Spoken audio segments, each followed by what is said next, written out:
আসসালামু আলাইকুম, welcome to পলিব্লগস UK. কেমন আছেন আপনারা সবাই? নিশ্চয়ই আল্লাহর রহমতে সবাই ভালো আছেন। আলহামদুলিল্লাহ, আমরা ভালো আছি। আবারও নতুন আরেকটা ভিডিও নিয়ে হাজির হলাম আপনাদের সাথে। আশা করি ভালো লাগবে। ঘরে দাওয়াতের আয়োজন রেখেছি, আর দাওয়াত থাকলে তো দেখা যায় কত কিছু জিনিস লাগে। তো হঠাৎ করে চলে এসেছি গিফট দেওয়ার জন্য, গিফটের ব্যাগ নিতে। লাস্ট মিনিটে এসে দেখি এগুলো কিনতে ভুলে গিয়েছিলাম। লাস্ট ব্লগে শেয়ার করেছিলাম বাগনির নতুন বিয়ে হয়েছে। বাগনি জামাই, নতুন জামাইকে সাথে আরও মেহমানরা আছেন, সবাইকে দাওয়াত করেছি কালকে সবাই আসবেন। কালকের জন্য দেখি আজকে কি প্রিপারেশন করতে পারি। আর আমি কিন্তু সকালে ঘুম থেকে উঠি সব কিছু বের করে রেখেছিলাম। সবসময় যেটা বলে থাকি, তো দাওয়াত থাকলে বা বেশি রান্না থাকলে দেখা যায় অনেক পেঁয়াজ দরকার হয়। পেঁয়াজগুলো আগে পানিতে ভিজিয়ে রাখলে খুব ভালো হয়। দেখা যায় কাটার সময় তেমন চোখের পানি ফেলতে হয় না। এটা একটা টিপস, এভাবে করে দেখবেন উপকার হবে। তো এখানে শুকনা বড়ই, ড্রাই বড়ই ভিজিয়ে রেখেছিলাম পানির মধ্যে। টমেটো বড়ই দিয়ে একটা টক রান্না করব। আমরা সিলেটে এটাকে টেঙ্গা বলে থাকি। খুবই মজা হয় খেতে। এক এক করে যা পারছিলাম কাজগুলো সেরে নিচ্ছিলাম।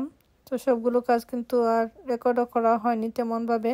অল্প যা কিছু রেকর্ড করেছি সেটাই আপনাদের সাথে শেয়ার করব।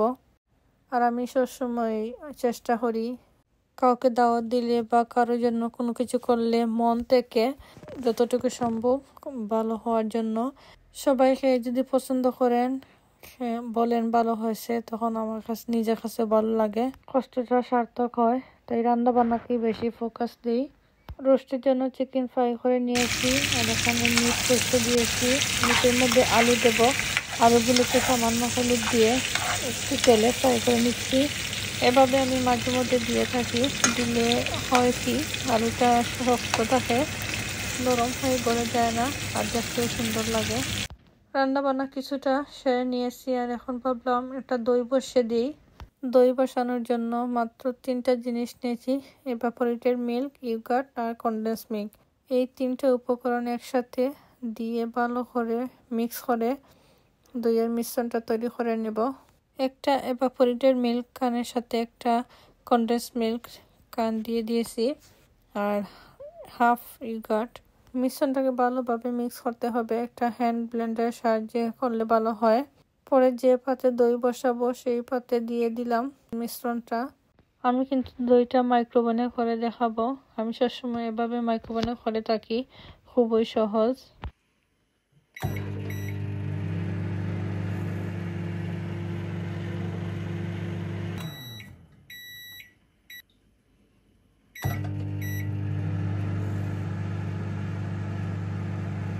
এভাবে 1 মিনিট করে আমি 3 মিনিট করেছি। 3 মিনিট করার পর দেখবেন দইটা একটু শক্ত হয়ে গেছে চারিদিকে। এখন এভাবে রেখে দেবো ঠান্ডা হওয়ার জন্য। ঠান্ডা হওয়ার পর ফ্রিজে রেখে দিলে দেখবেন দইটা একেবারেই পারফেক্ট হয়ে গেছে। খেতে কিন্তু খুবই মজা আর সহজ। এটা হলো পরের দিন সকালে, দাওয়াতের দিন। ঘুম থেকে উঠেই অনেক কাজ করেছি সকাল থেকে। রান্না বান্না আগে করে রাখলেও তারপর দেখা যায় কাজে কোনো শেষ নেই। এখানে আস্তে একটা লামলেক দেখতে পাচ্ছেন, এটা হলো আমার নতুন জামাইয়ের জন্য ডালা সাজাবো। এটা কিন্তু কালকে রাত্রেই মশলা দিয়ে মাখিয়ে রেখেছিলাম, এখন দিয়ে দিব ওভেনে। তো এখন কাবাবগুলো ফ্রাই করে নিচ্ছি। কাবাবগুলো বানিয়ে রেখেছিলাম আগে, আর ফ্রাই করিনি। আসার আগে এভাবে ফ্রেশ ফ্রাই করে দিলে খেতে কিন্তু খুবই মজা লাগে। এদিকে আমার নাদিয়া ডিজার্টের কেকের জন্য একটা টপিং ডেকোরেশন করছে খুব সুন্দরভাবে, খুবই সুন্দর লাগছিল। আজকে দিনটাও খুব সুন্দর ছিল, গরম পড়েছে। ওয়েলকাম ড্রিঙ্কস বানাবো। ড্রিঙ্কসের জন্য মিন্ট, লাইম সব কিছু কেটে নিয়েছি। কি করেছি সামান্য একটু কি আপনাদের সাথে চেষ্টা করেছি শেয়ার করার জন্য, তেমনভাবে রেকর্ড করা হয়নি। এই তো ড্রিঙ্কসগুলো রেডি। এটা হলো ম্যাঙ্গো ফ্লেভার, অন্যদিকে স্ট্রবেরি ফ্লেভার দিয়ে একটা ড্রিঙ্ক রেডি করেছি। সবাই কিন্তু ম্যাঙ্গো খান না। মেহমানরা সবাই চলে এসেছেন।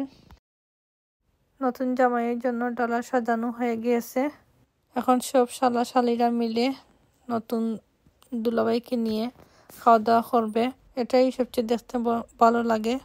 যতটুকু পেরেছি চেষ্টা করেছি সবাইকে নিয়ে সুন্দর একটা সময় কাটানো, সময় দেওয়া। আর আলহামদুলিল্লাহ সবাই খেয়ে আমার খাবারেরও অনেক তারিফ করেছেন, খুবই মজা হয়েছিল। মেহমানরা খুশি তাহলে নিজের কাছেও খুশি লাগে, আনন্দ লাগে। ভিডিওর একেবারে শেষ পর্যায়ে চলে এসেছি। আজকে ভিডিও এতটুকু। শেষ করার আগে আপনাদের সবাইকে বলছি, আজকের আয়োজনটা যাদের জন্য, আমার বাগনিয়া নতুন জামাই, ওদের নতুন বিয়ে হয়েছে, সবাই ওদের জন্য দোয়া করবেন। ওরা যেন সবসময় ভালো সুখে শান্তিতে থাকে। সবাই ভালো থাকবেন, আমাদের জন্য দোয়া করবেন। আসসালামু আলাইকুম, আল্লাহ হাফেজ।